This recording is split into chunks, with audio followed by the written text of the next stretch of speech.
All seems in order with the lens, and I trust you can hear me? Those things are pure malcontent, the residue of lives unfulfilled.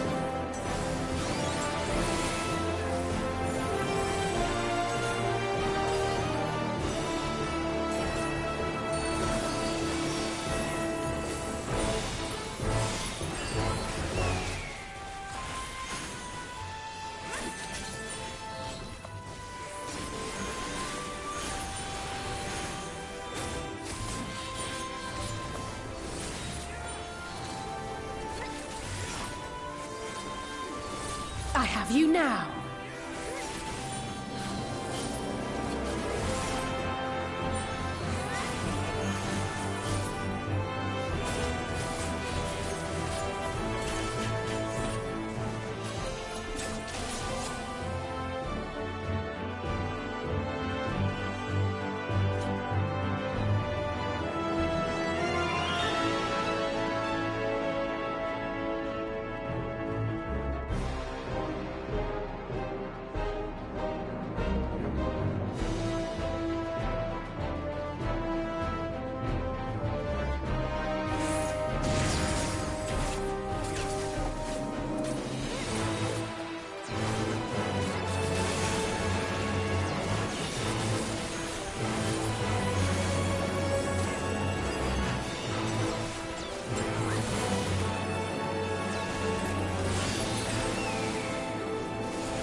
cannot stop us!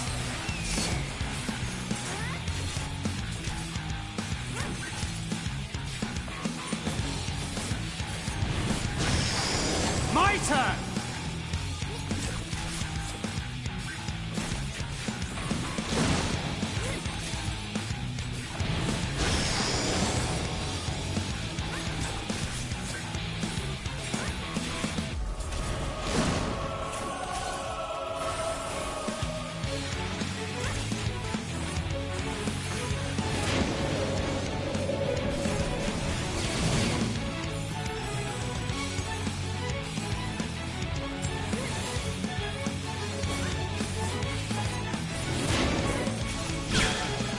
My turn!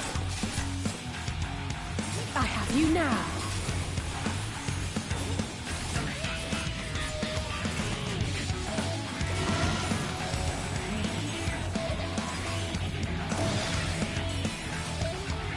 You cannot stop us!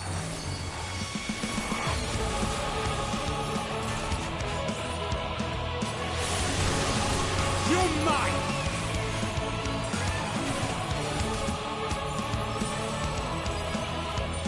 You cannot stop us!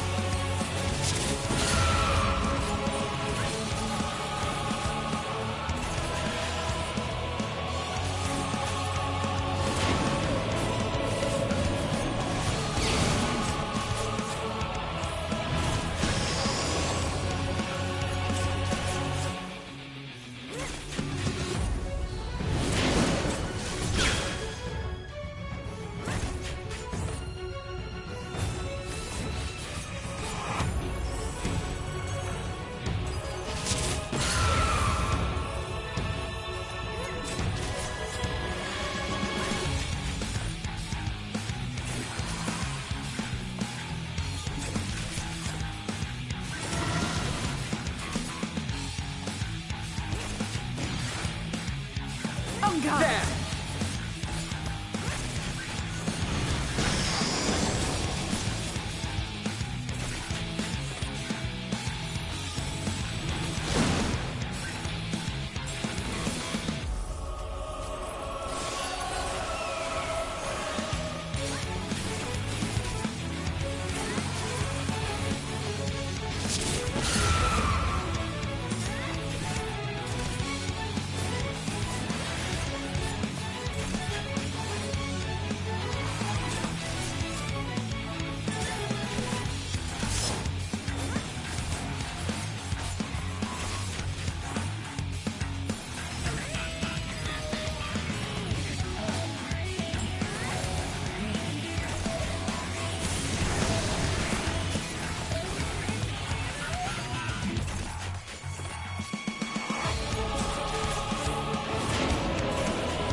Follow the flow of ether.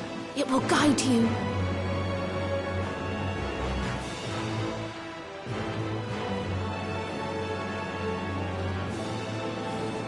The ether is too dense.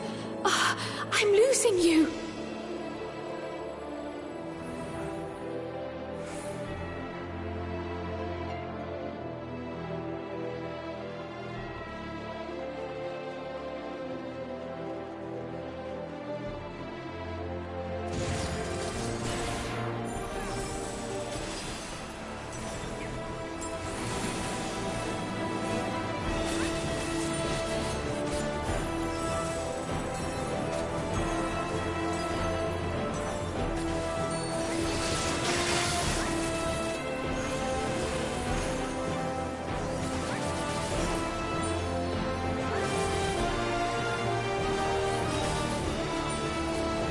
My turn!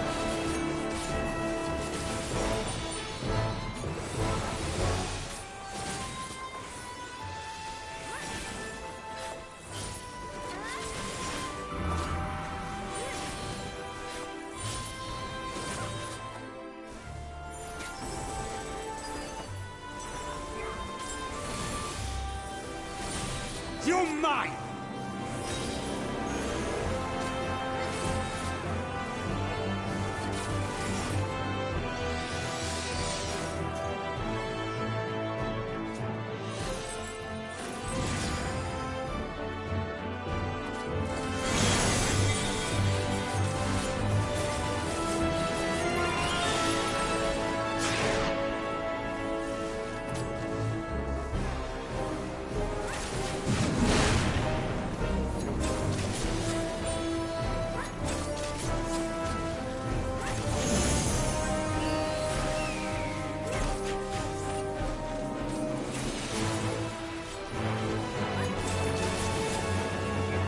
You now.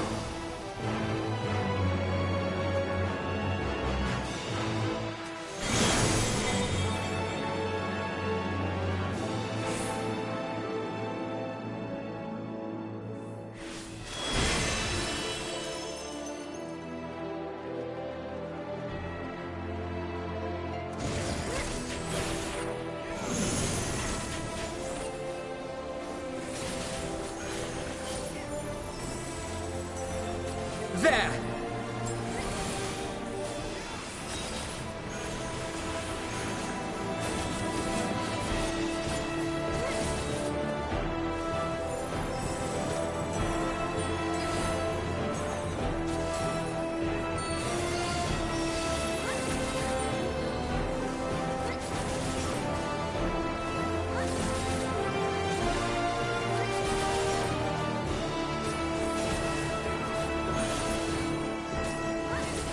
You're mine!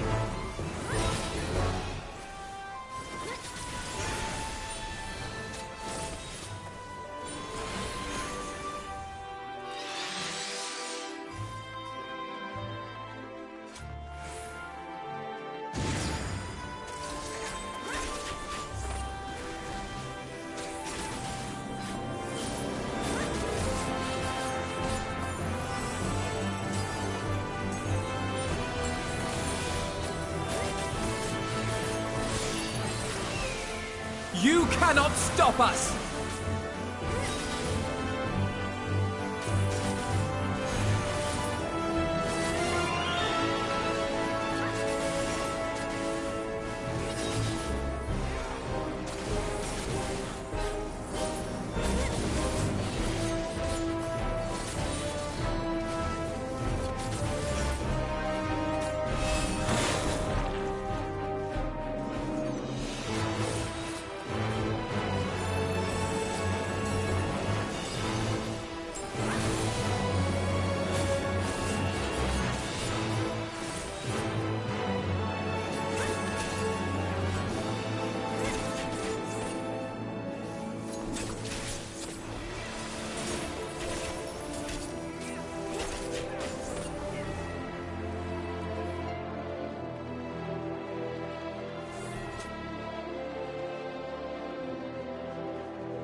turn!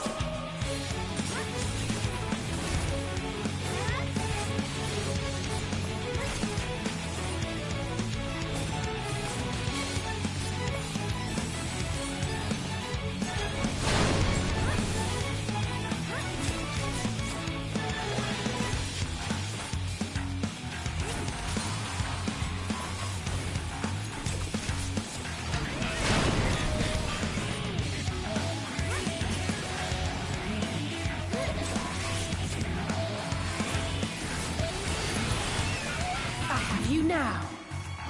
There!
You underestimate me!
So bold, so headstrong, stubborn to the last.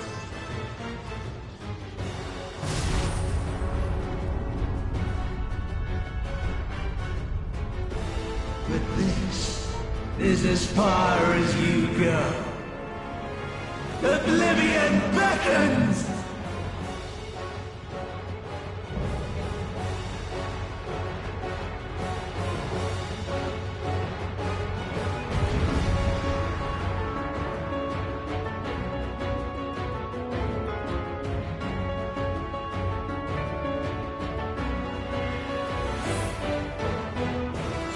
Many faces have I worn, but this is my favorite by far!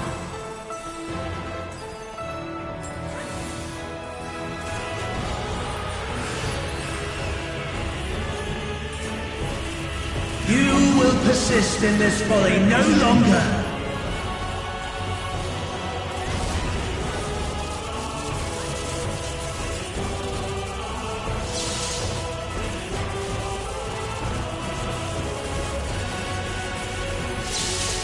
The stage is set!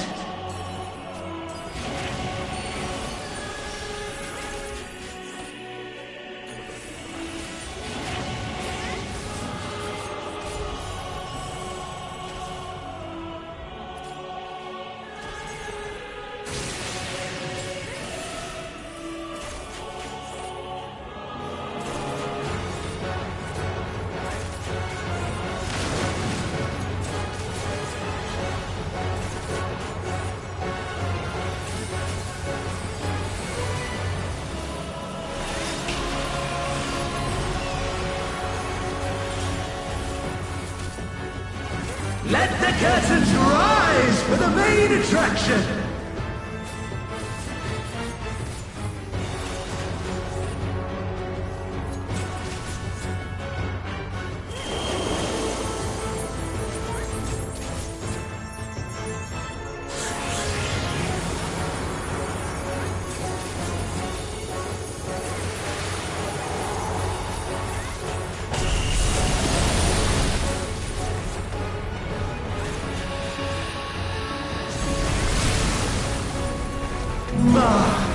What a boorish audience you You are! underestimate me.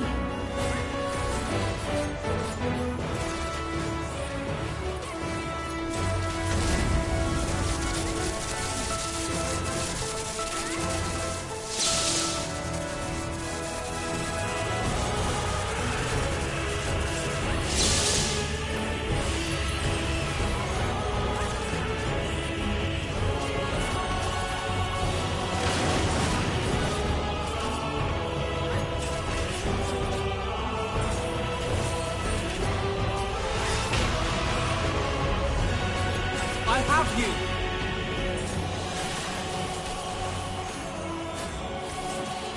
You cannot stop us!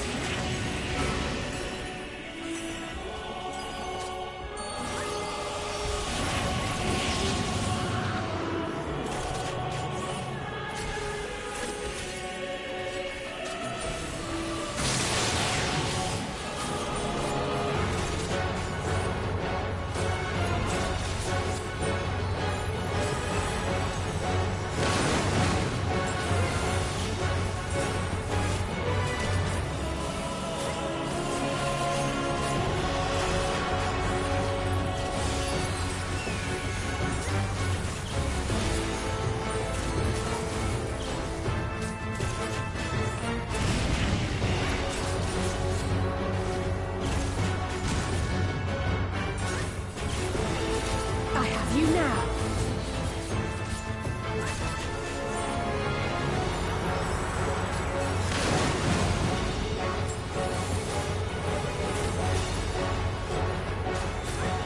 My turn! With heart and steel. With heart and steel.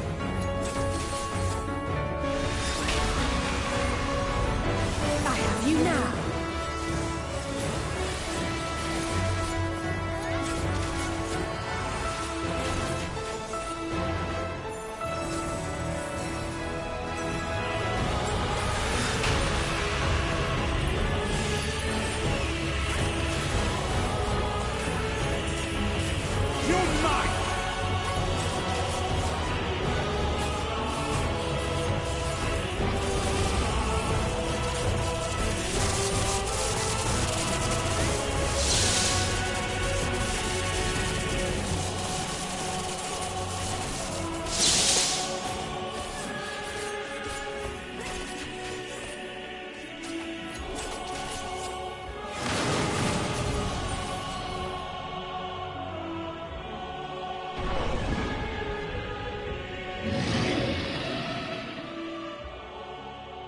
Lies!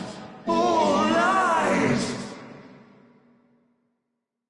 Your dreams, your hopes, your futures, delusions and lies!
My very essence begins to wane. Sweet, sweet agony.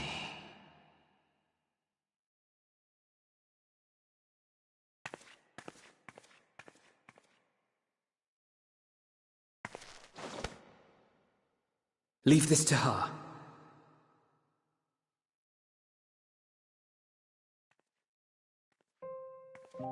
Come to deal the coup de grace. Good. Watching you struggle against the inevitable is bad comedy. Erase me from existence, soul and all.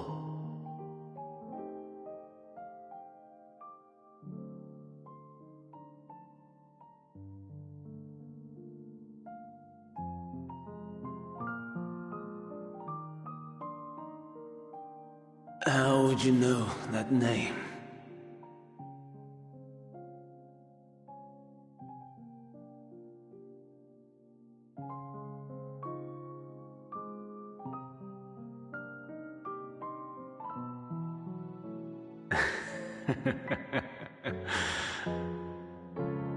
Then it was you. In Elpis. With Emet-Selch.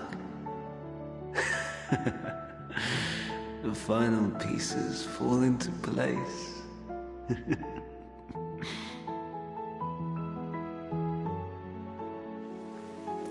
In my halcyon days, as the mortal Ammon, I was haunted by a dream.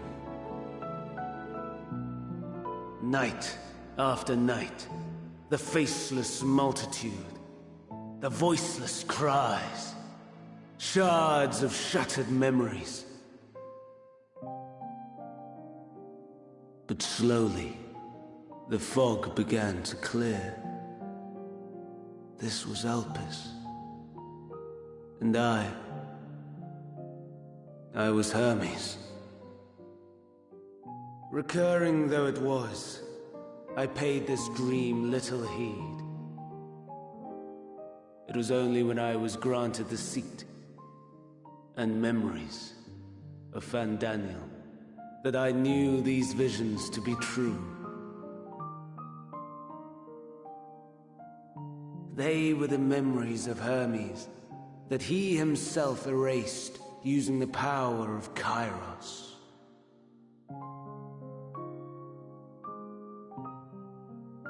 Or so he thought. In his attempt to burn away the events of that fateful day, he succeeded only in searing them more deeply into his soul. My soul. Death failed to expunge them, no matter how many times it came. Rebirth after rebirth, from one Fandaniel to the next. I wonder, is Emet-Selch adrift somewhere in this ethereal sea? in defeat finally remembering your time together in Elpis. How it must gall him to be entrusted with knowledge of the final days, only to be rendered powerless to act upon it. So many lifetimes dedicated to restoring his beloved Amarok in blissful ignorance. Oh, folly! But make no mistake, my life as Hermes is not the reason I invited the world's end. I have lived. I have struggled. I have dredged the very depths of despair. And in the detritus of existence, I found the truth. I served a great ruler, powerful beyond measure. The world his dominion. Yet even he and his vast empire were destined to fall, to become one with oblivion. At the end of life's journey lies only death.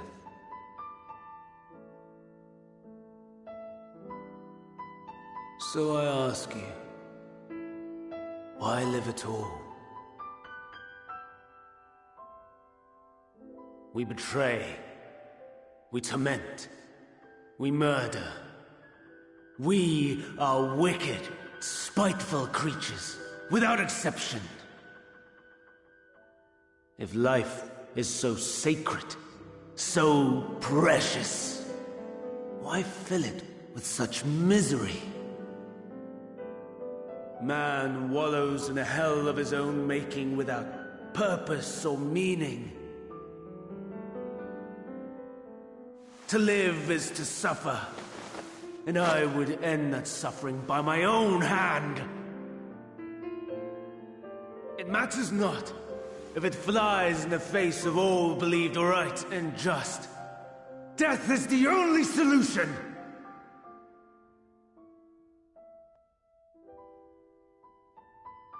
That is my truth, my answer to the question. And yet, even as the words pass my lips, I am filled with doubt. Has my search reached its end?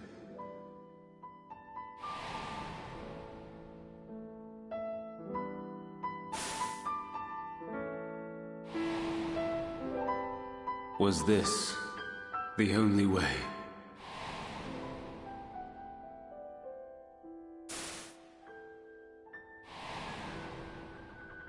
After all these years,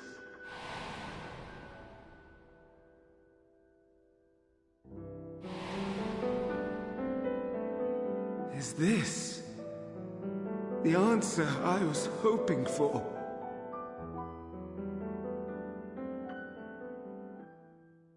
The lamentations of the damned.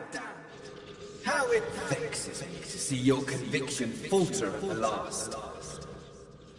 Van Daniel, still clinging to existence, I see.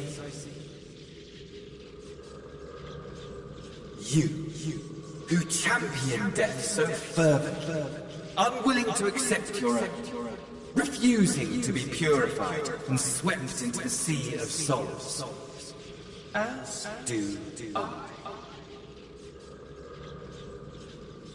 We prisoners to men, watching as the world turns.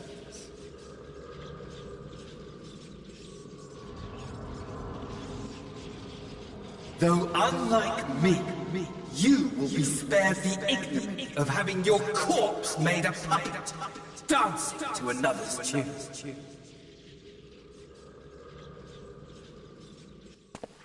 Is that Arsahi? How very astute. But let me be clear, I have not come to consort with the likes of you.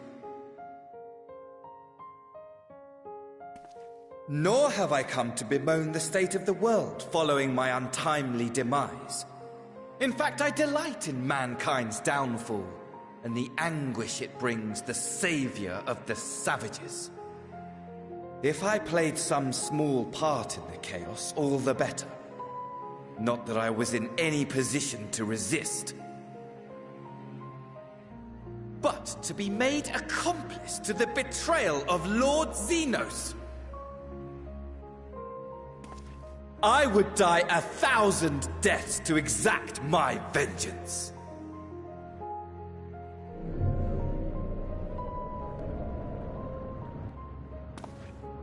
Now you are at my mercy. I shall drag us both into oblivion, and you will never see the fulfillment of your magnum opus. Even should you be reborn, your desperate search for answers must start again.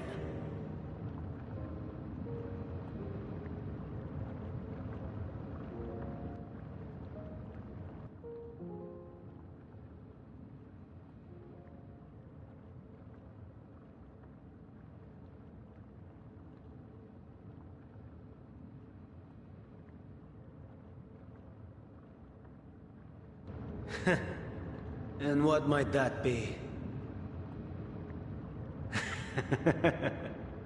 My wish is all but granted. To die and take you all with me.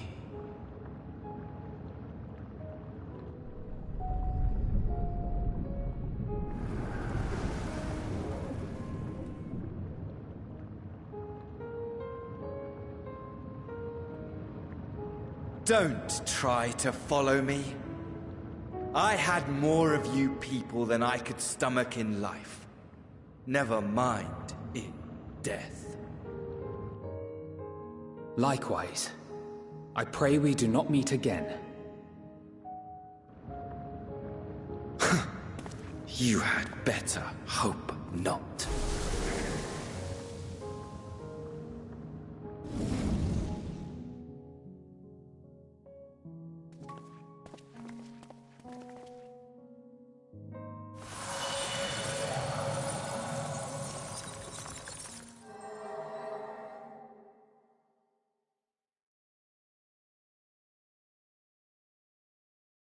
Come. Hydaelyn is waiting.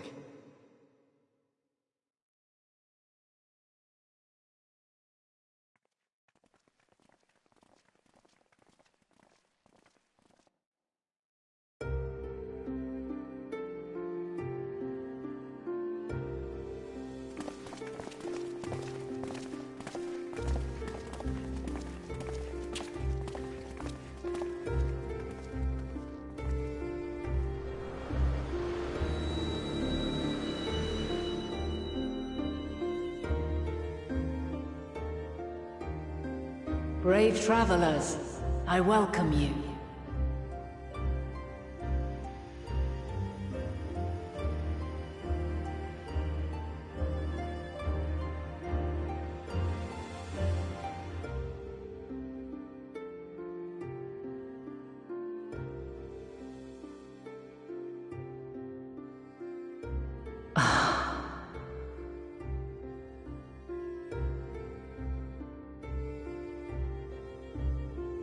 I see. Thou didst journey under Elpis. And now, the rivers of time converge.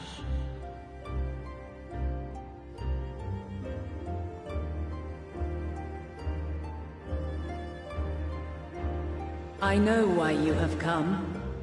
Yet I would hear you speak your reasons all the same.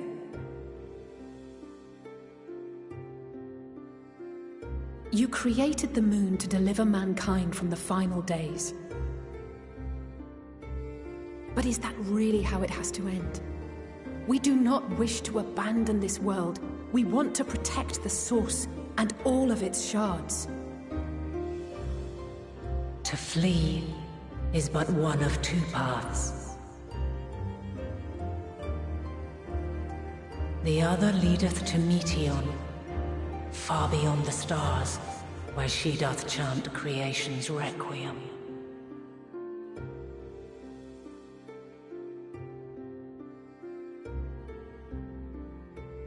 Her domain is formed of dynamis, pure, absolute. Where emotion and memory govern all, ether will avail you naught. Meteon hath gathered the pain and despair of countless stars, and to go unprepared is to go unto your doom. We'll beat her. We'll win. I swear it. Is what I might have said, once. After everything I've seen, all the times I've succumbed to my own anger and fear. I can no longer pretend that courage and faith will be enough. But are we truly so powerless? That our only choice is to flee? Far from it, my child.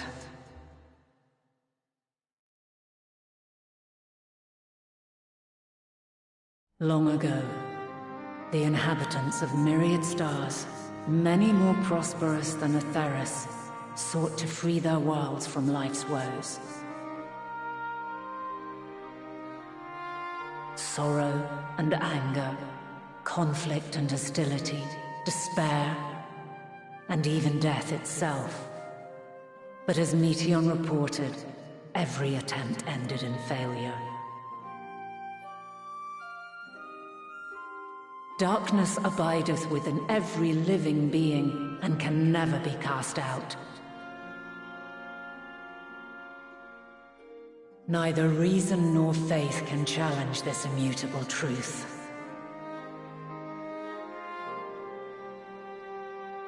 To live is to suffer. And in suffering, find strength, and purpose, and hope.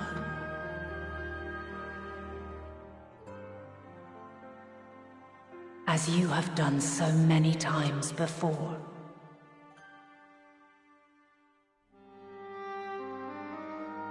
Thou dost pursue an impossible dream. Yet knowing this, you pursue it nevertheless. And thou hast learned to depend on others as they do thee.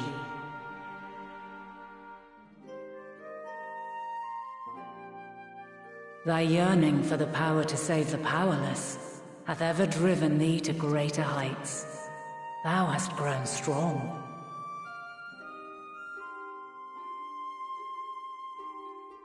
Though those closest to thee no longer walketh by thy side, their love remaineth thy guiding light. For duty's sake, thou hast been bound by truths unutterable time and time again. Yet thy heart hath never wavered, as thy companions will attest. In thy pursuit of mysteries great, all thou believest is brought into question. Undaunted, thy thirst for knowledge remaineth unquenched.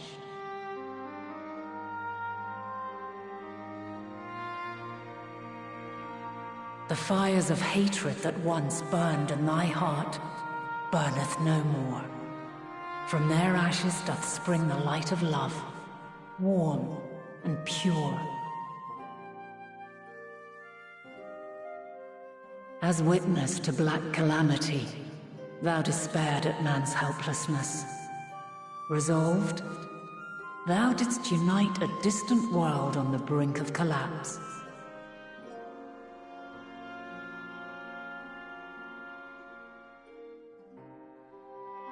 And thou, my champion, when all did seem lost, thou never abandoned hope. For every trial and every foe that did bar thy way, thou hast proven equal to the challenge, drawing courage from the many bonds forged on thy journey. You have all known despair, and though the end approacheth, you walk on, heads held high. Therein lieth your power. The strength to silence the song of oblivion.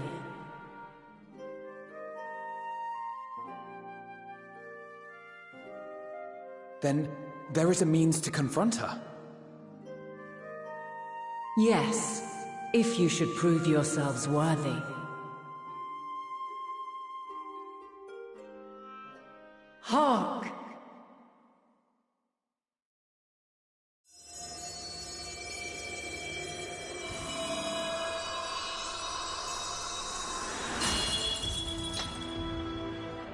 Nigh impossible is it to send mortals to the edge of the universe. Should you fail, there will be no second chance. As the will of the star, I ask of you this. Do you possess the fortitude to stand firm when all around you doth crumble? Do you possess the faith to vanquish despair itself? Should you lack the strength to best a supreme deity, I cannot allow you to make the journey. You must leave this star and never return.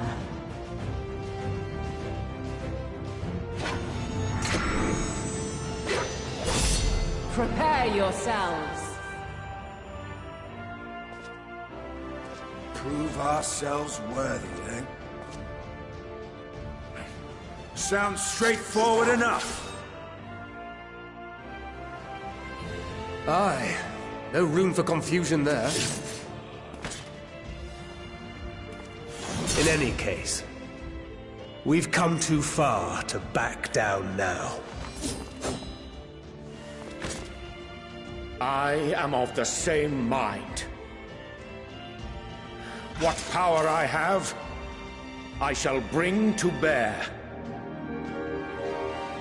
The three of you seem to be forgetting who we're up against. It's not every day we battle a divine being of untold power. Well, not quite every day. Do try not to get underfoot. Needless to say, there'll be no margin for error. Let us hold nothing back.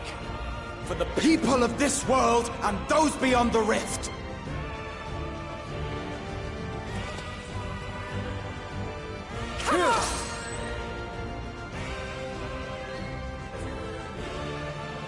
Alas, the question I posed to thee in Elpis hath remained unanswered these long years. I would hear thy response, warrior of light. Shouldst thou emerge victorious?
last of my kind shall test thee. Come, prove thy worth!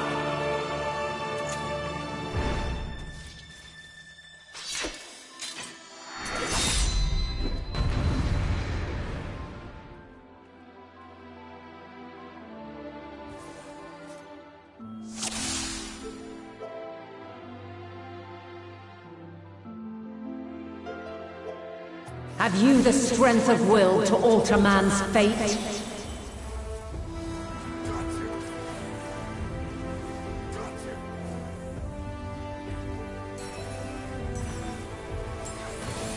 There! A change of arms. May the test continue. You underestimate me!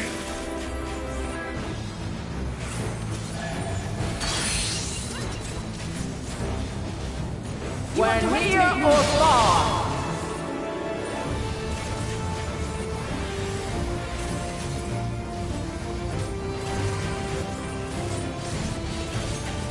And now this.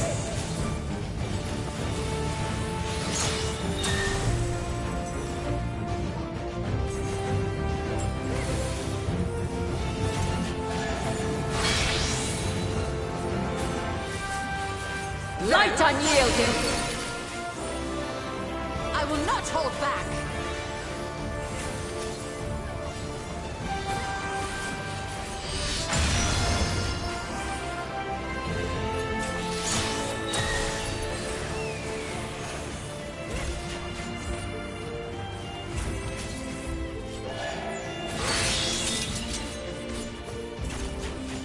By blade!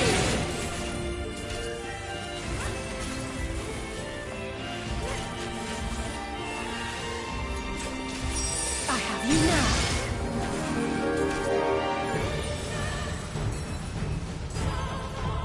I will not hold back. I will not hold back.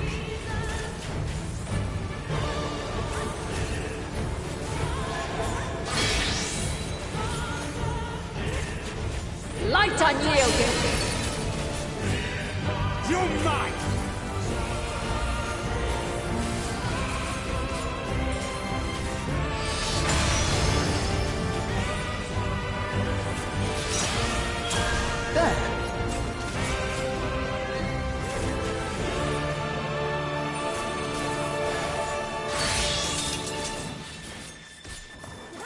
By blade!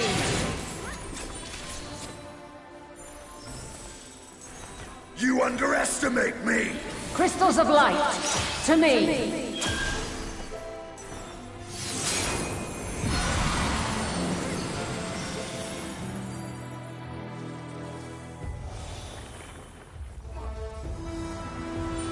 Here!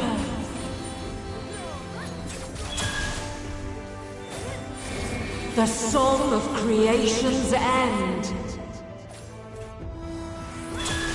Feel!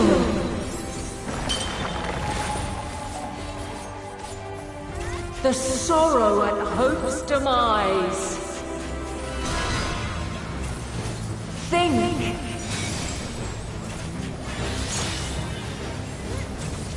And find your way in the darkness.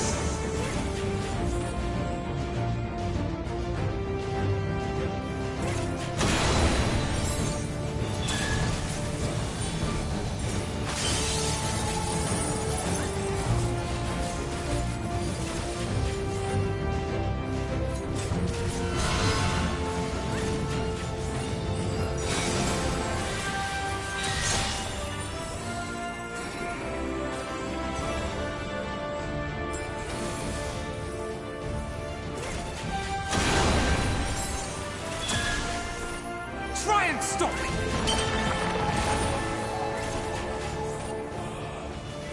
Follow your light. Or fly, my children, and never look back.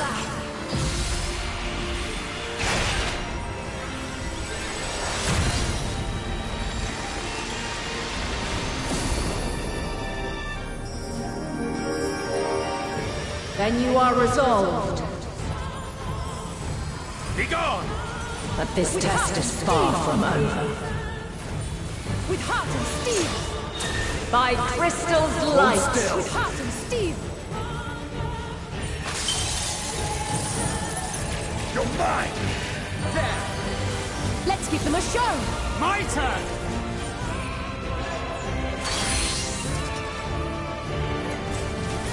We're near or far!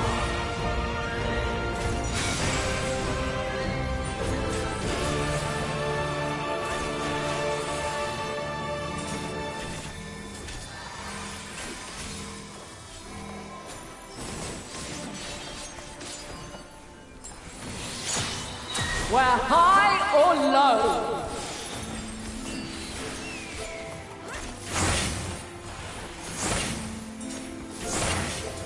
Try and stop me!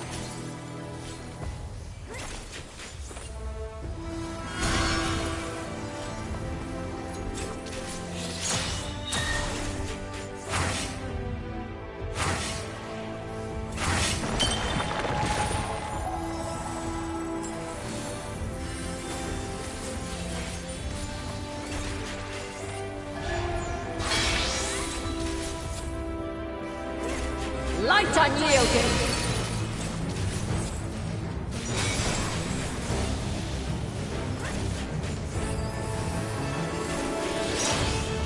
Refulgence eternal!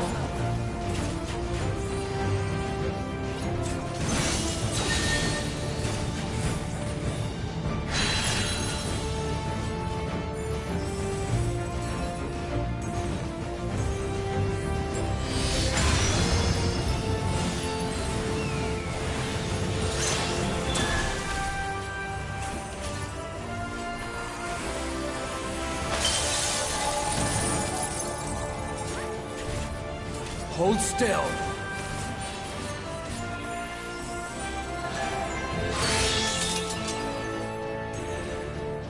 By blade!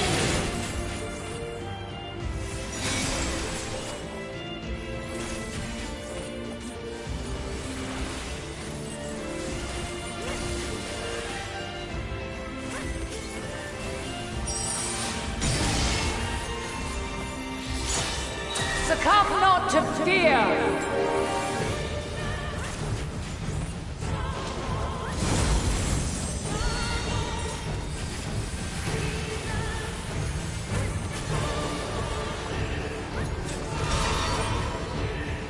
You cannot stop us!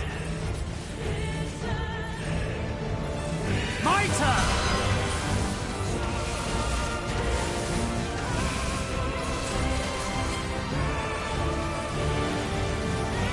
You cannot stop us!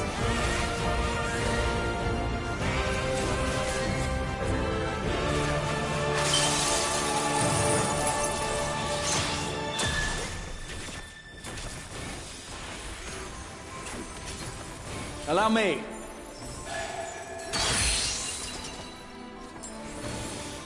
We're near or far? You're mine!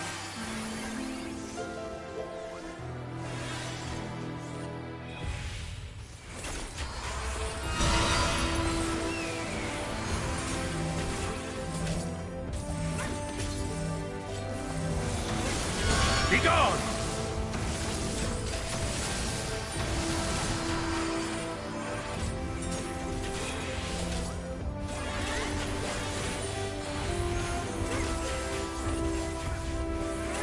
Allow me.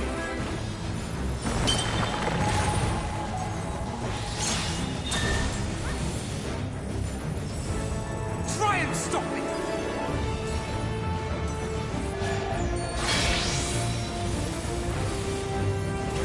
Light unyielding! I'm fine! I have you now!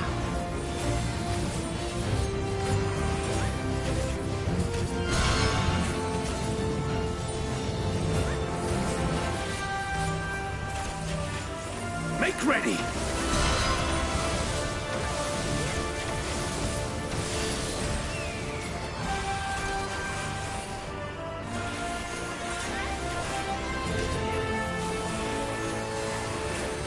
I will not hold back!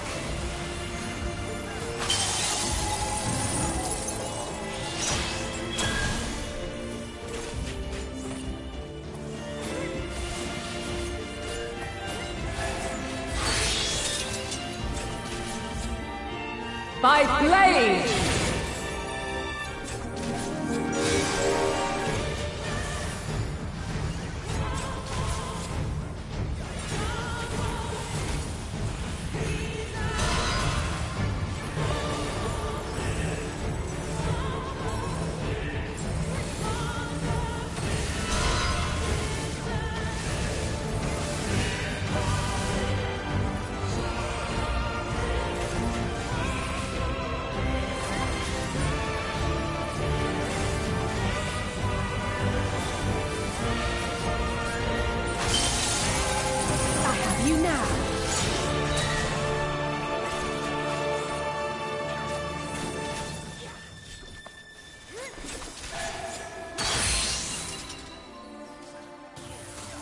We're near or far.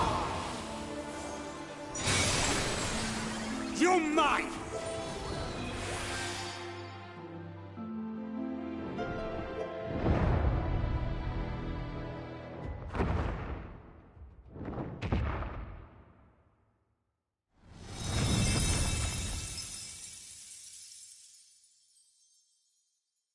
At last, man has the strength to...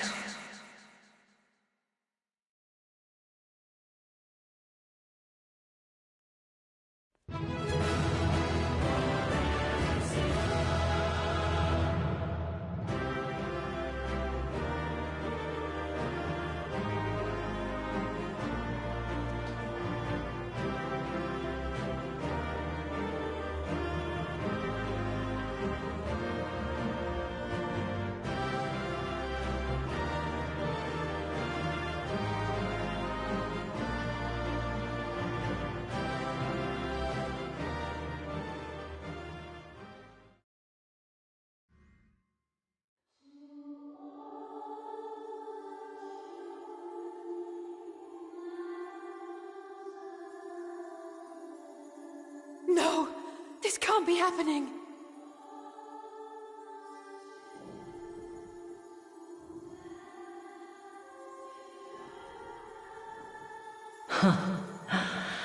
Though my power is in constant flux, I have always kept a reserve for this very moment.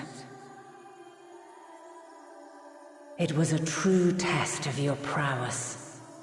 You have done well.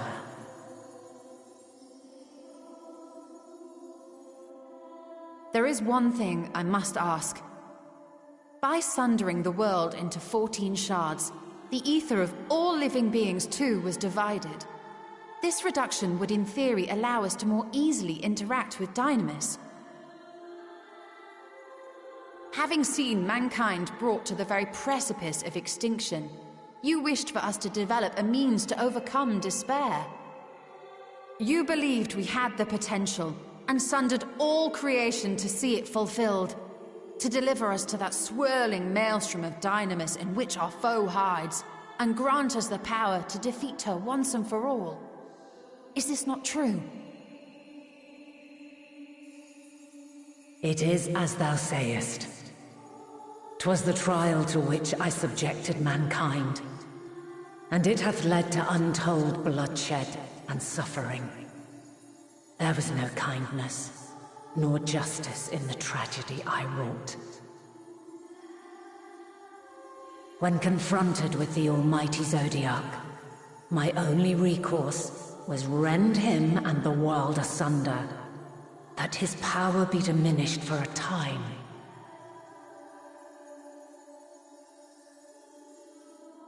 And so it came to pass. Now you, my chosen, have surpassed my expectations, surpassed me. I entrust the fate of the universe unto you.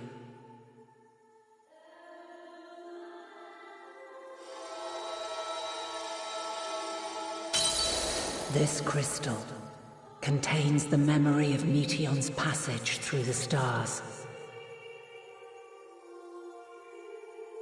Deliver it unto the Loporrits. They will guide you to her.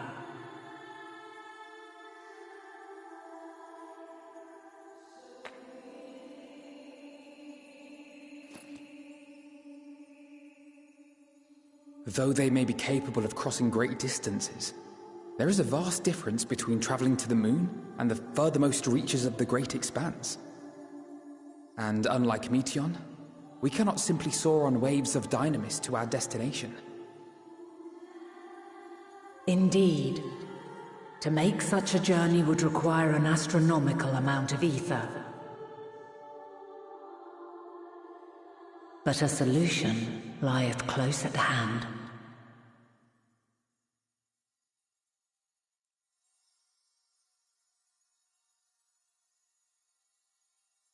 Of course.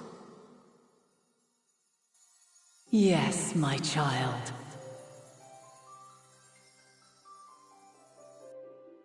Ever since I became the will of the star, the ether drawn here had slowly crystallized.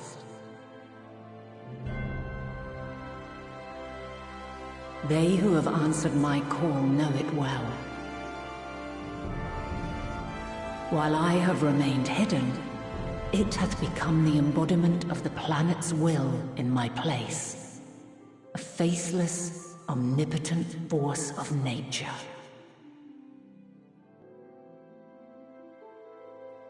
The Mother Crystal, our final hope.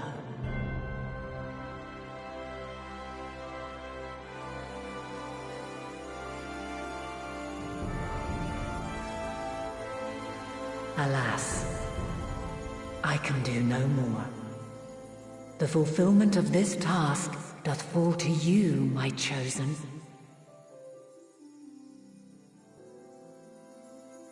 Now, heed these words.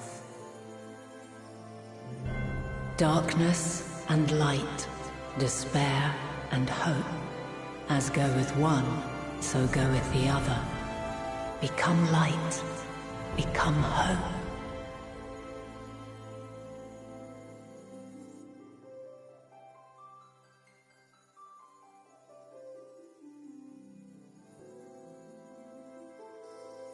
I have a gift for thee. Come closer.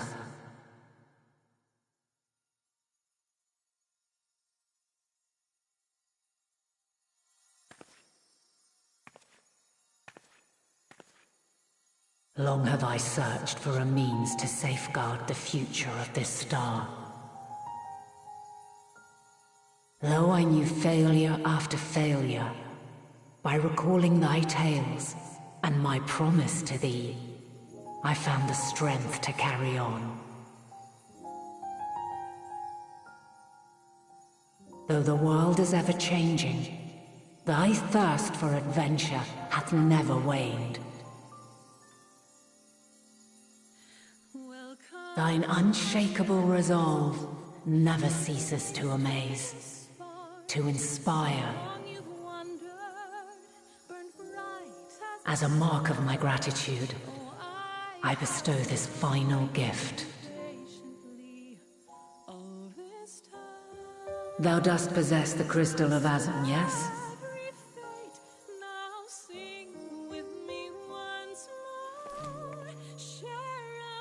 As Hydaelyn, I reside over the forces of stasis, tranquility, peace. The laws which impart stability to existence itself. I will weave this self-same power into the crystal, granting thee mastery over matter, to give form to the formless. Use it wisely, or it will not last indefinitely. As thou hast seen on thy journey through the ethereal sea, souls are drawn to thee. Mayhap this trait will prove to be a boon rather than a hindrance.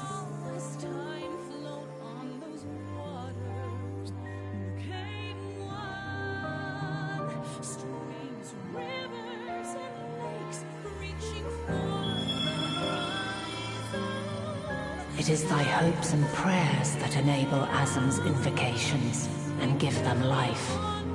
So keep them close. But pray, remember this. When the way forward is hidden, even from the mind's eye, look not to the invocation, but within yourself.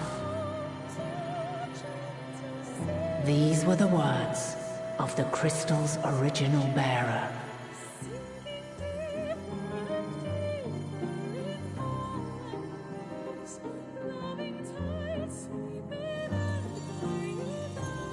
With that, my work is finished.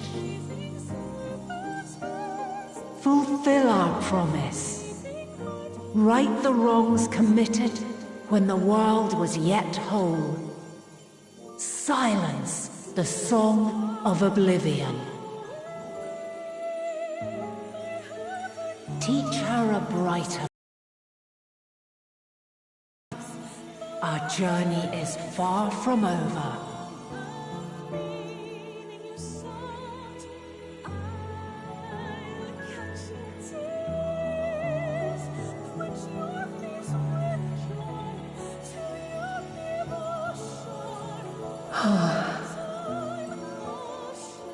Of this, I have no doubt. For yours is a light brilliant beyond measure. Long after I have gone, though not even my soul remaineth,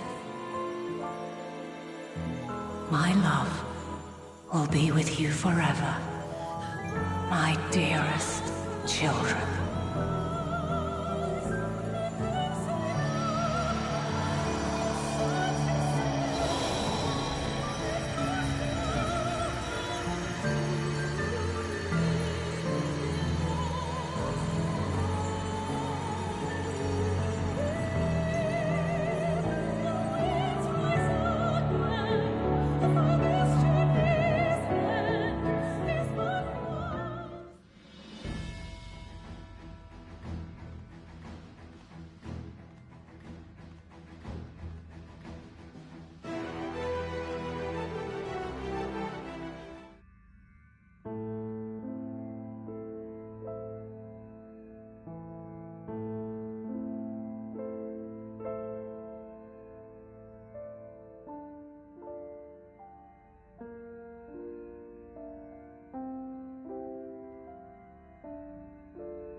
There you are.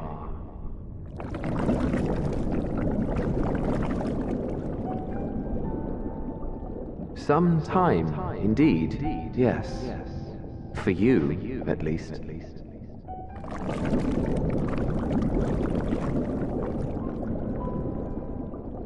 Believe me, I'd meant to get some proper sleep.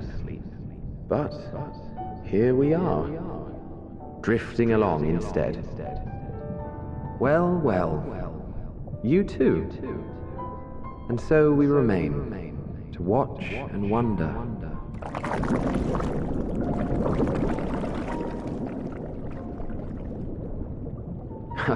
Yes, indeed. To begin, we first must see the end.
Your business with Tataru was finished.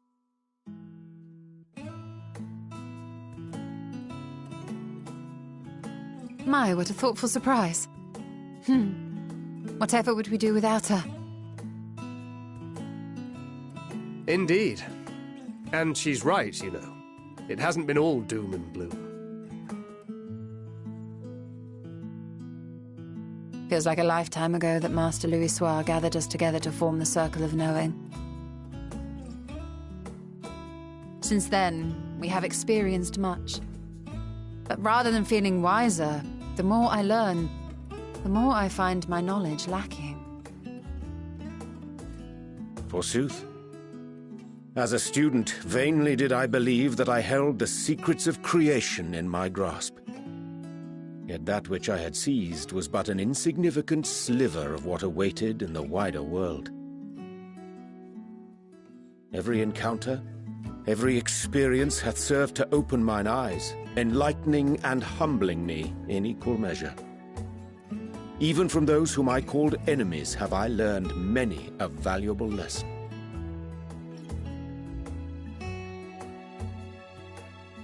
What will we learn at the edge of the universe, I wonder?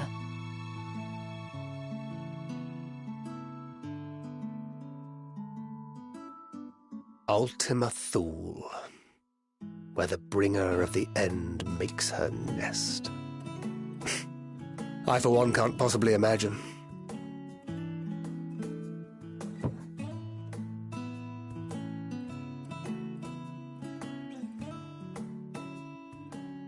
But whatever awaits us there, we will survive. We must. For her.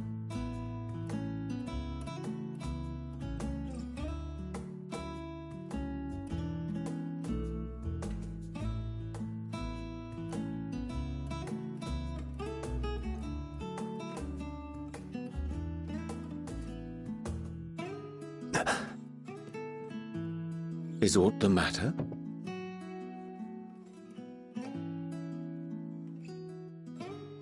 No, it's nothing.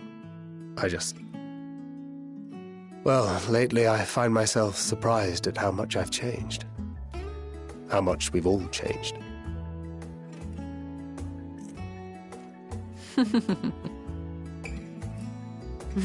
We've come far together, and if we have aught to say about it, we'll go further still. Aye, we will avert this calamity and return home.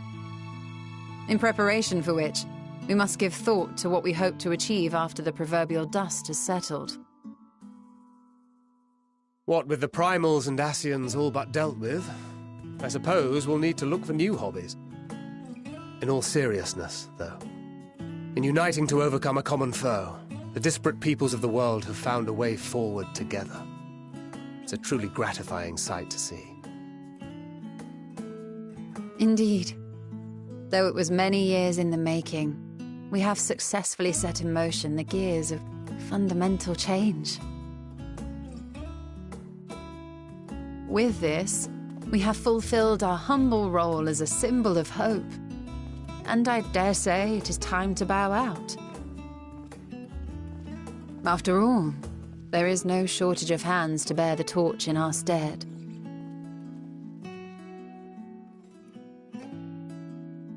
You know, I never really considered I might live long enough to see an after. But even if my time as a scion came to an end, I don't expect that much will change.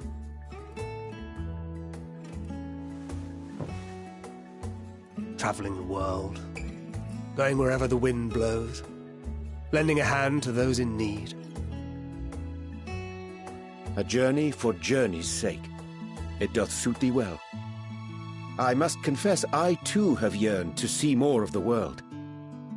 If thou art amenable to the suggestion, I would accompany thee. Mine ability to affect an air of normalcy through artful disguise is much improved, thou must concede. Aye, well, improvement is relative. You still look suspicious no matter what you wear.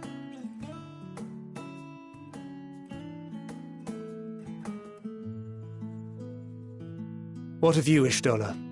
Any grand plans? Why, continue my quest for knowledge, naturally. To begin with, I wish to know the state of the reflections, to which end I must find a means to travel between worlds.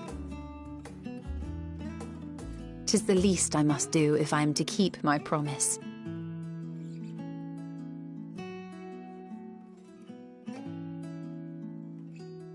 Should my pursuits prove unduly arduous, I won't hesitate to call on you. And in return, I will take you to see Reen one day. I'm sure you cannot wait to see the fine young woman she has become. Spare me.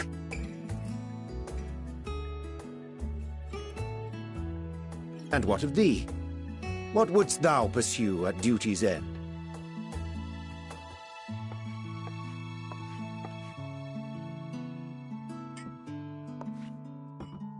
Here's yours. My apologies for the wait.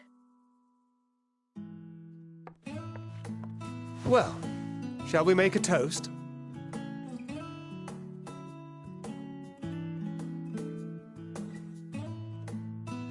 To victory. To our comrades. To the future of the star.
Oh.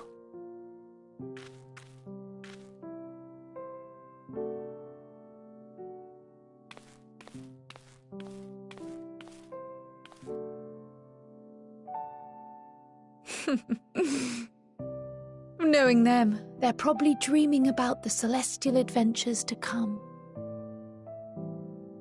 Just as well. They've been running themselves ragged of late. Unlike you and the others, I'm a few steps removed from the danger and excitement. The things you all get up to never fail to impress me. But by the same token, I can't help but worry.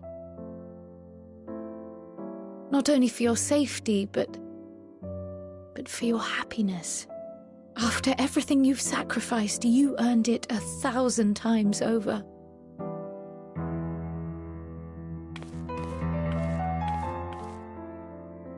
From the simple pleasures of tucking into a hearty meal or collapsing into a comfortable bed, to the grand triumphs of visiting legendary lands or finding true love, you deserve all the joy in the world. There is so much that life has to offer, so much to be treasured and shared with those we hold dear. So promise me this. Come what may, you won't give up on your own happiness. When you're out there fighting tooth and nail, it's all too easy to forget. But in the end, your passions will be your greatest strength of all. Remember that.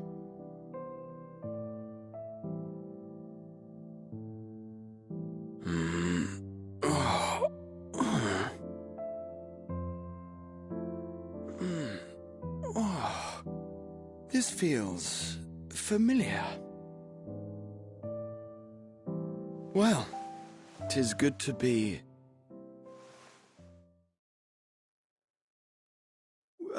wait! What am I... Gods, don't tell me I fell asleep.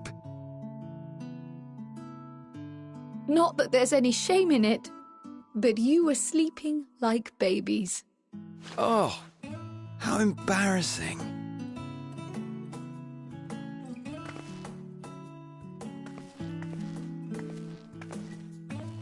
Not a word to anyone. Understood? Not one word. I'm told that sleeping in proper beds of your own choosing is a much more effective way to prepare for battle. Oh. So, what were the two of you doing here? I had a few books to return to the library. Thought I'd take care of it while I could. And you?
What brings you here?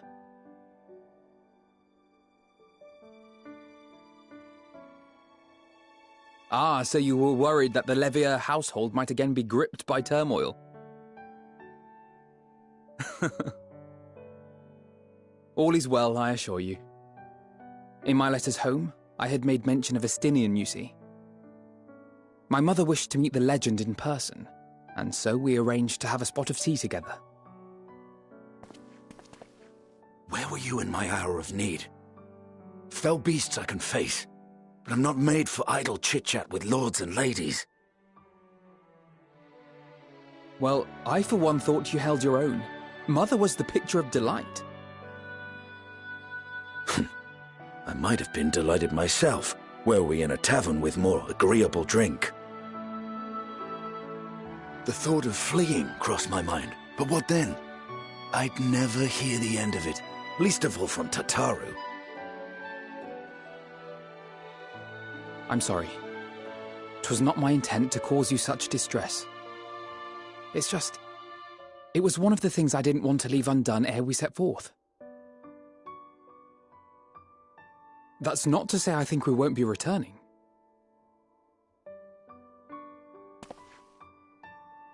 Yet, given what lies ahead, I did not wish to leave for later that which I could do today. After all, tomorrow is never promised.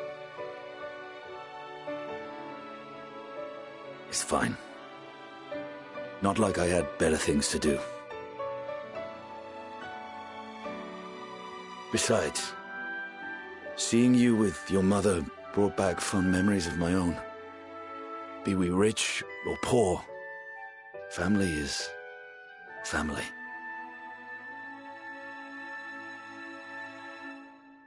Well, it's past time we were on our way.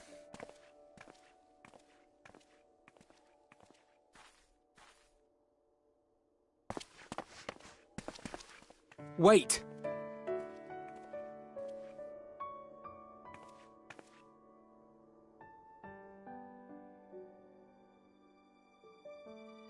Since I left home, I've made a great many mistakes. Mistakes for which I can never make amends. But through it all, you didn't give up on me. To have returned here with you at my side, it means more to me than you know.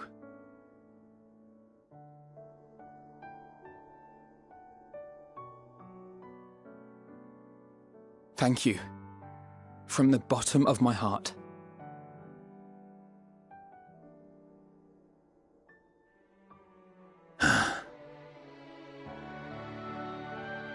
Forgive me, but it needed to be said. I'm the one who owes you thanks. Were it not for you, I would not be alive today, nor come to terms with Nidhogg's spirit. I am ever grateful.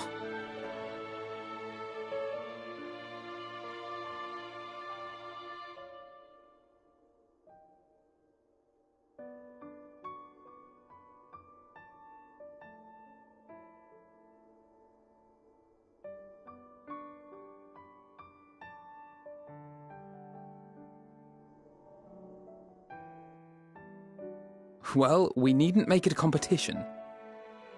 You know, this must be what Hydaelyn meant when she spoke about depending on one another. However treacherous the road before us, together we will prevail.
You will never get what you want.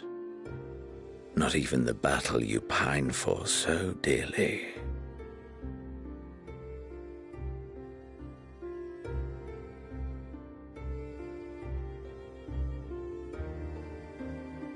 In that transcendent moment, what was it that I sought in you?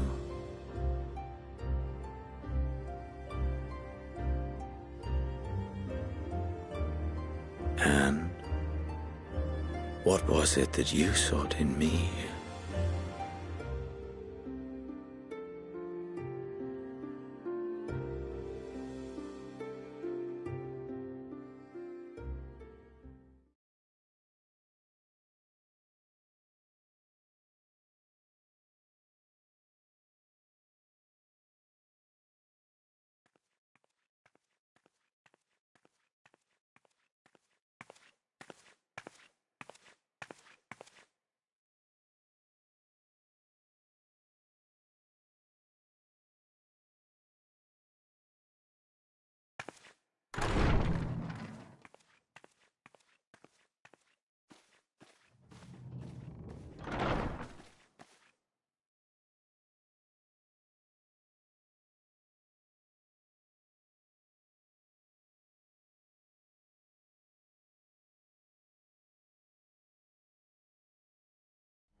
How often have we thus assembled?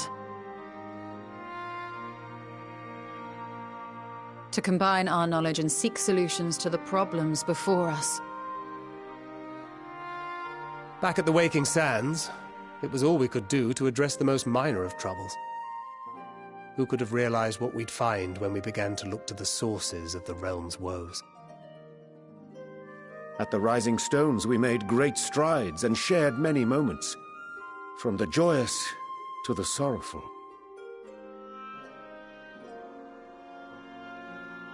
We've had occasion to call other places home too. Be it Ishgard or Kugane, we were fortunate to find sanctuary wherein we might take stock and continue our fight.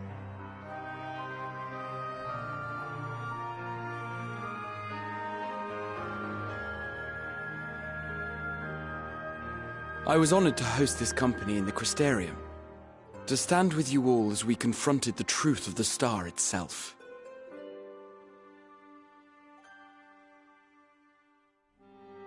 And now from this place, we go to fight the most important battle of all.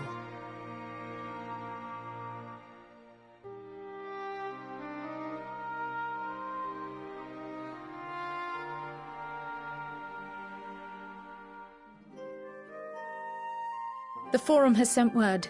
The Ark is ready. The Loporrits naturally will be commanding the vessel.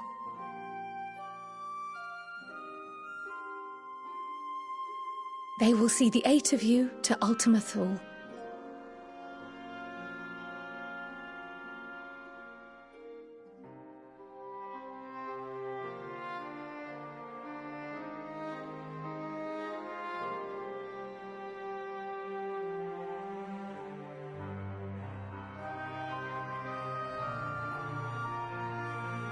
Upon arriving, your objective is to find and vanquish Meteion.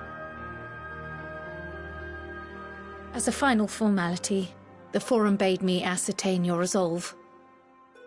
So, are you certain you wish to do this?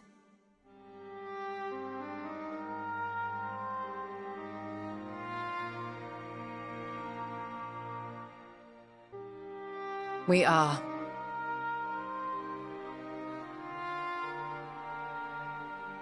Then, ere you report to Thalmasane, I leave you with these words.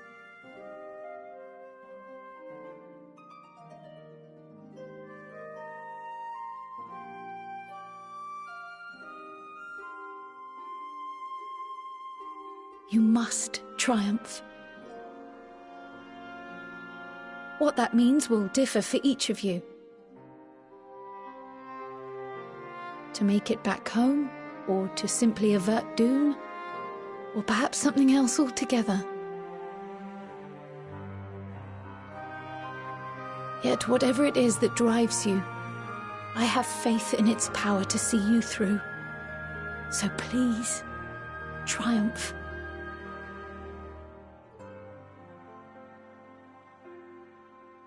Triumph, as we who remain behind believe you will.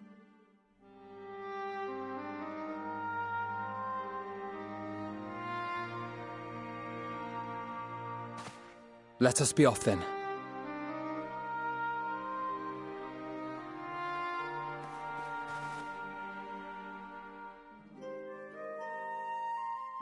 Wait!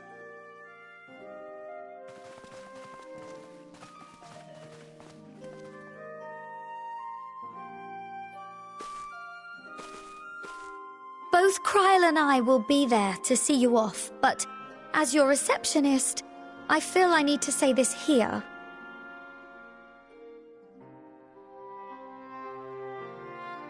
Safe journey, all of you, and be safe.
All present and accounted for? Good.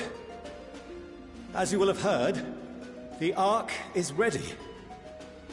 All that remains is to board and be on your way. I've seen my fair share of tight schedules, but this was bloody murder. But we did it. We finished the ship. It's safe, fit for purpose, and looks good to boot. Aye, it's a garland through and through. I really don't know what we'd do without you. Thank you for everything. Ah, don't mention it. Ever since that episode with Omega, I've been toying with the idea of starfaring vessels. And as they say, necessity is the mother of invention. We've learned a lot, let me tell you. In case you're wondering about payment, the ongoing existence of the world ought to do. But feel free to throw in a colorful recounting of your journey on your return.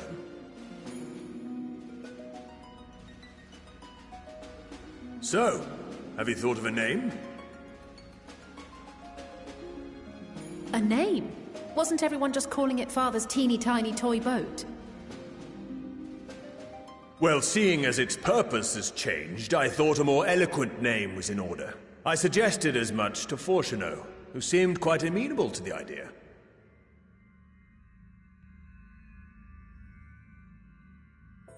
As you know, this vessel is the culmination of heretofore unprecedented collaboration. And though said collaboration is owed to the Scions, there is another whose noble deeds made our work possible.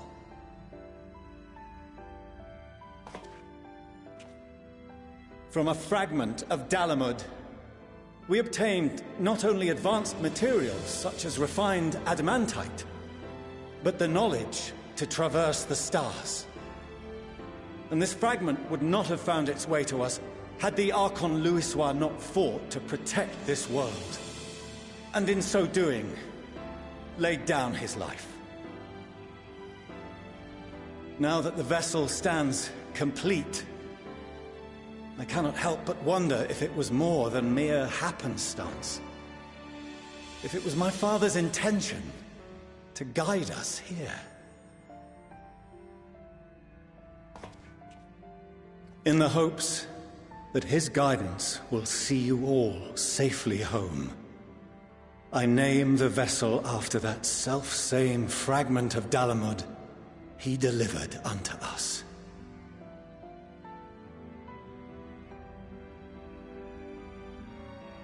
The Starship Ragnarok.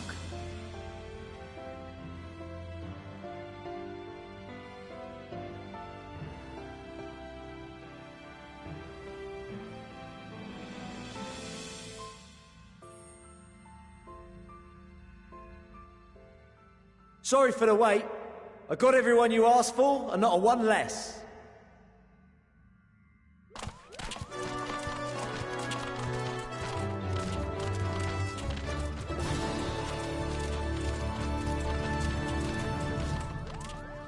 What are you all doing here?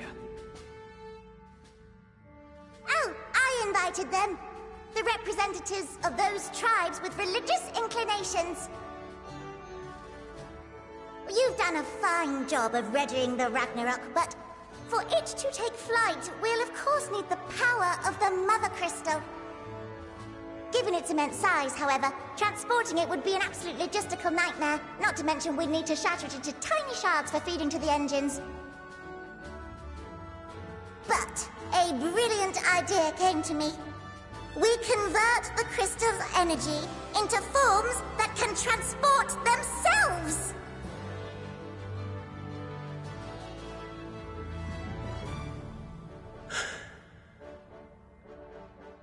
Thou wouldst employ summoning, or should I say its precursor, creation magics. Care to explain for our benefit? As you may have witnessed at Bestway's Burrow, the Loperites are capable of creation magics, which they use to shape the moon's environment. Yet simple though they make it seem, 'tis a highly advanced and exacting art. To perform it correctly requireth that the wielder holdeth the object in his mind's eye in clearest detail. hence the ancients' meticulous management of concepts. Drawing upon this art, the Ascians conceived of summoning as we know it. A derivative that replaceth the complexity of concepts with the simplicity of zealotry to make manifest a creation.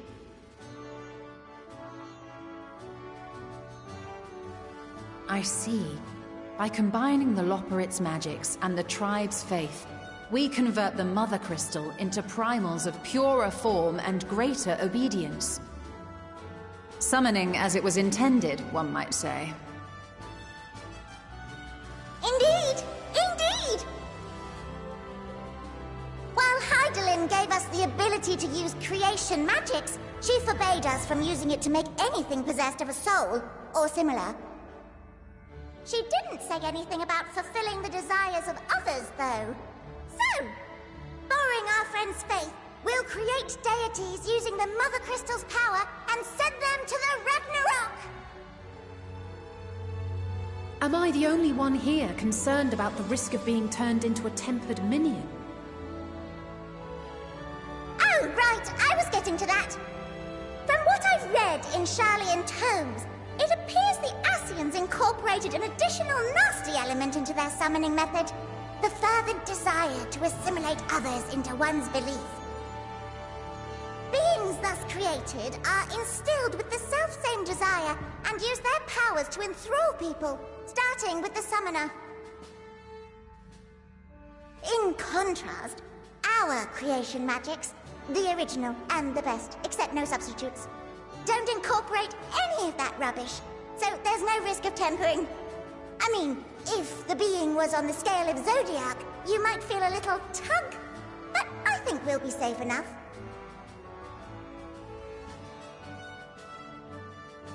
Truth be told, I do not understand the intricacies of this plan. But none of us would ever turn our backs on you. When the avatars of our faith ran amok, you intervened without decrying we who birthed them. Where others vilified and suppressed us, you offered understanding and friendship.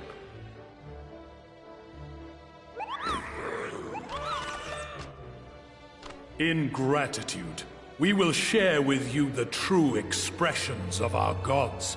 Not malevolent deities, but benevolent saviors. Alright, you lot, we're heading to the ethereal sea. Stay in sight, else you're liable to get lost. Lead the way.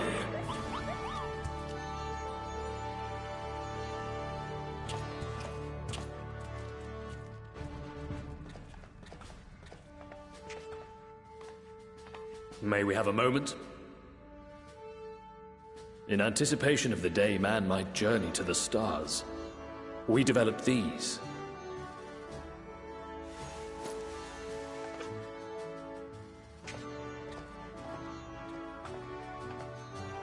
Portable teleportation devices.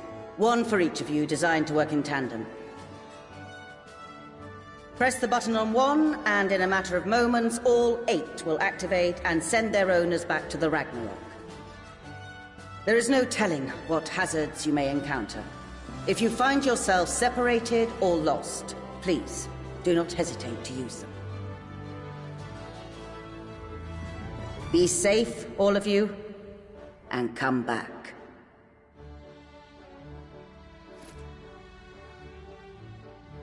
You as well. I pray you take care. Looks like everything is in order, so I'll go ahead and board. A few of my fellows will remain to assist with the summonings, but rest assured, the vessel won't want for competent crewing.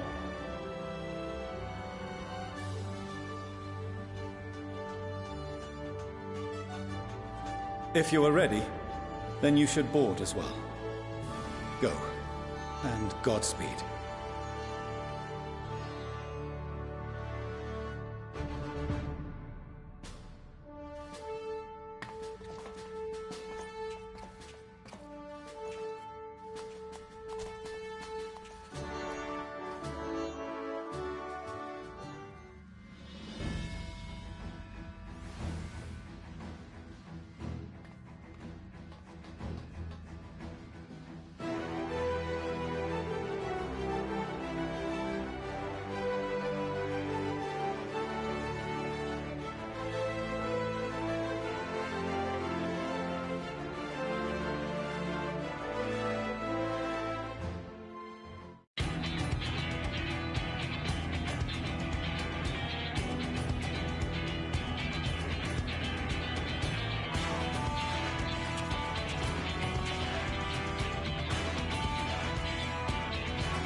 I hope you have everything, because I can't be bothered turning back.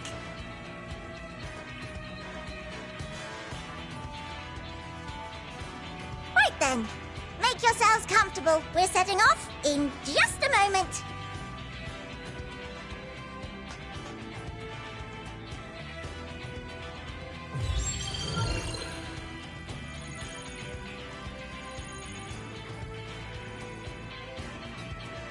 It's incredible.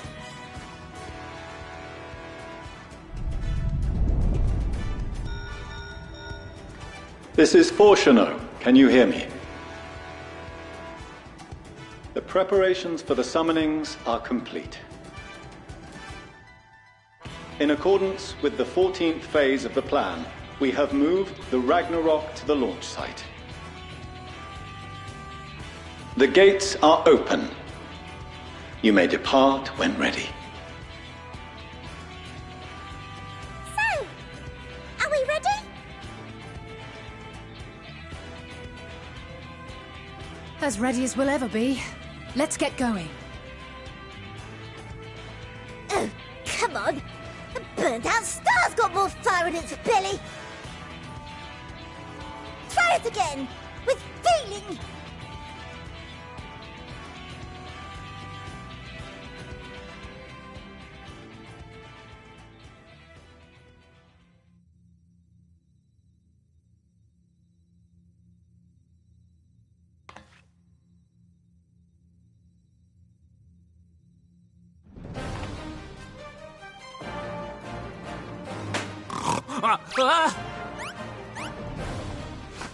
Engage! Engage!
That I must carry Landwalkers into the sky! I cannot imagine a greater indignity! Do not sulk so, for thy mighty winds exist not only to buffet and batter. Nay, they may serve also to thrust forth with vigor. Such is thy glory, and thus it is an occasion to rejoice. So come, let us revel!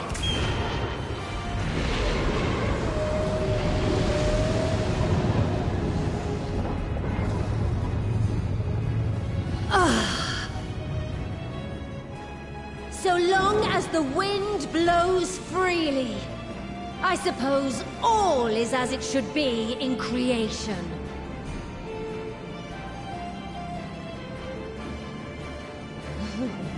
I will render unto them a storm, that they may pierce the firmament and fly free!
peace?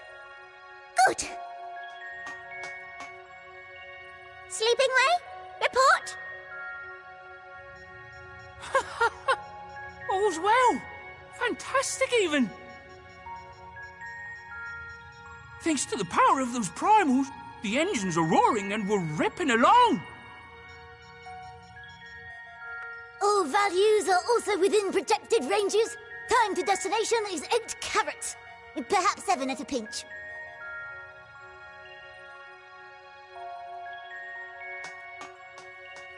All right, let's go over some points of caution.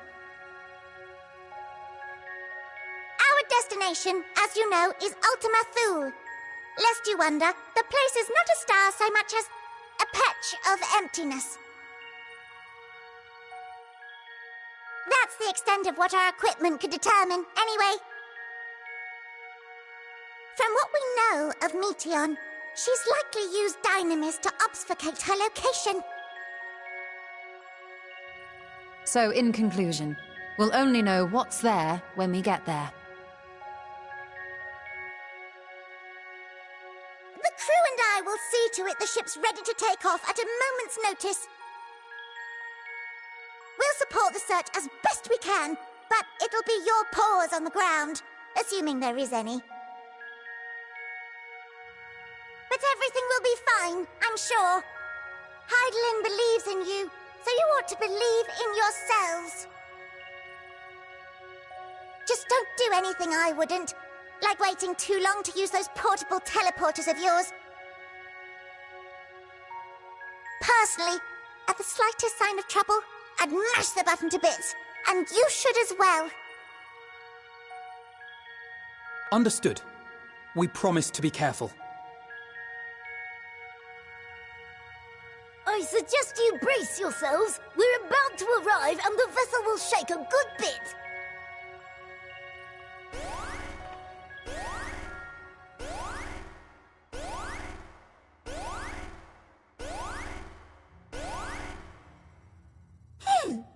What is this? Something is interfering with the equipment.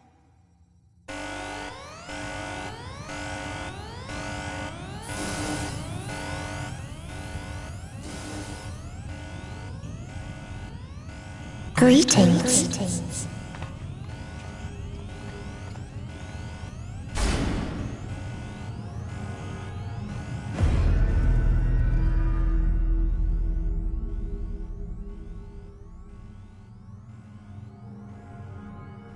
Greetings. Can you hear me?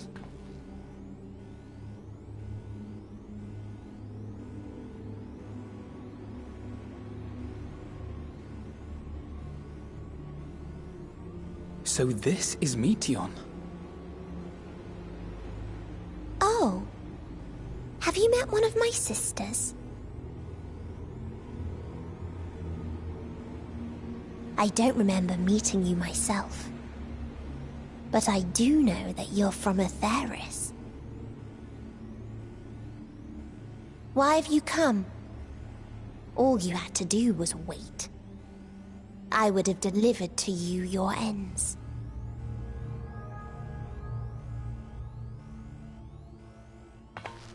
We didn't ask for that. I don't understand. All life is destined to end. Why choose to prolong your suffering? Effort, ambition, love, they amount to naught. Happiness, should you find it, is inevitably lost, stolen away by events beyond your control. There is no logic nor meaning in it. You think there is. Convince yourselves. But it's all a cruel accident.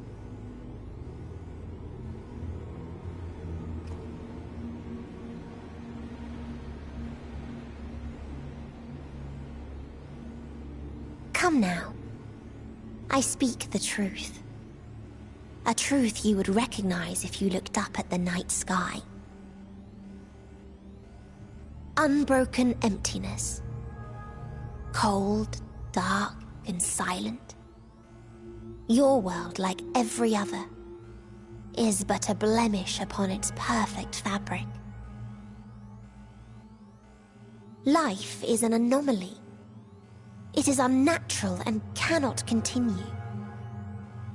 The sooner you accept this, the easier it will be. Just to be clear, we're not here to argue with you. We know that life is fleeting, and that in the short time we have it, we're not assured happiness.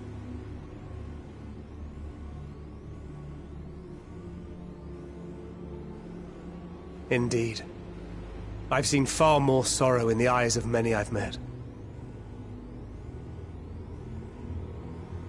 I myself have plenty of regrets. And one day they'll die with me. Gone to dust with my good deeds and unfulfilled dreams. But we accept this. That our existence may seem pointless. That sorrow, rage, and despair will always dog our heels. And we press on regardless. That is why Hydaelyn guided us here. In her boundless love for mankind, she has prepared us for this trial, and in her name, we have come for you.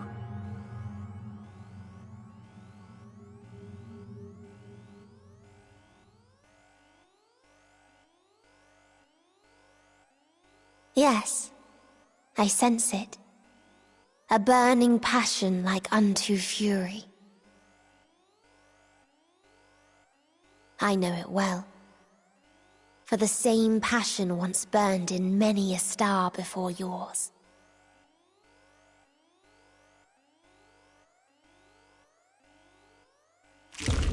Suffocated and extinguished now.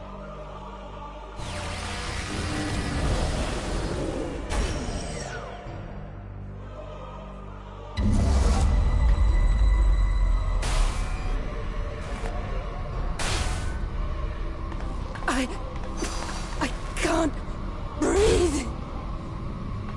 You approach the bounds of my ultimatum, where emotions dictate reality, where resignation and acceptance unite to embrace the end, where those who yet valiantly cling to life cannot thrive.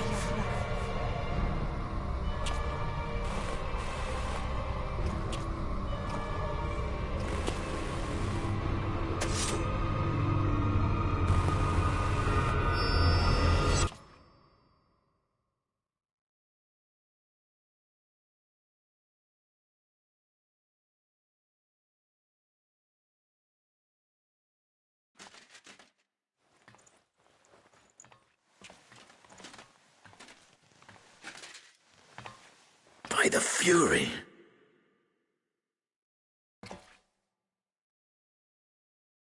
Thancred?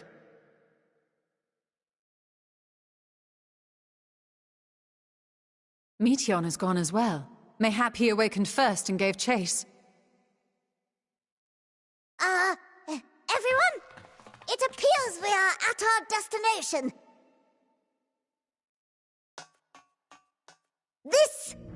This is Ultima Thule.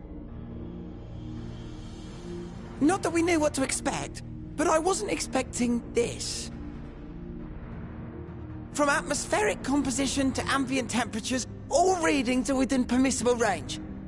This place is capable of supporting life.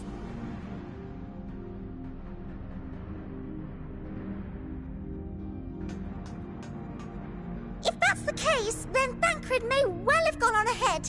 Let's go and have a look.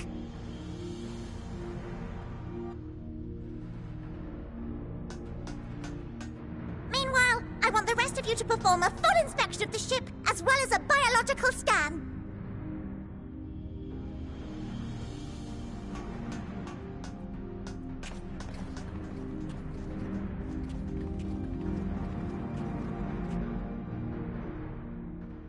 So it was that the brave wayfarers arrived at last at Dream's End.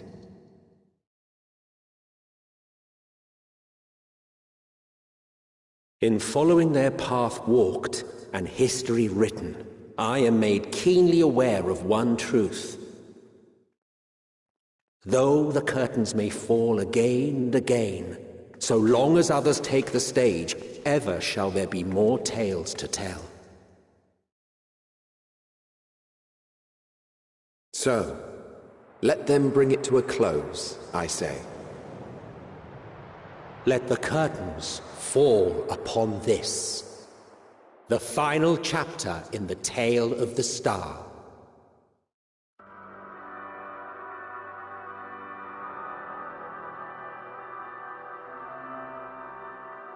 Is this a dead star?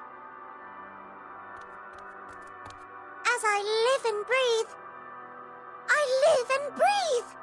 Well, the environment itself shouldn't kill us. Well then, let us search for Thancred while exploring the area. The ship we leave in your care.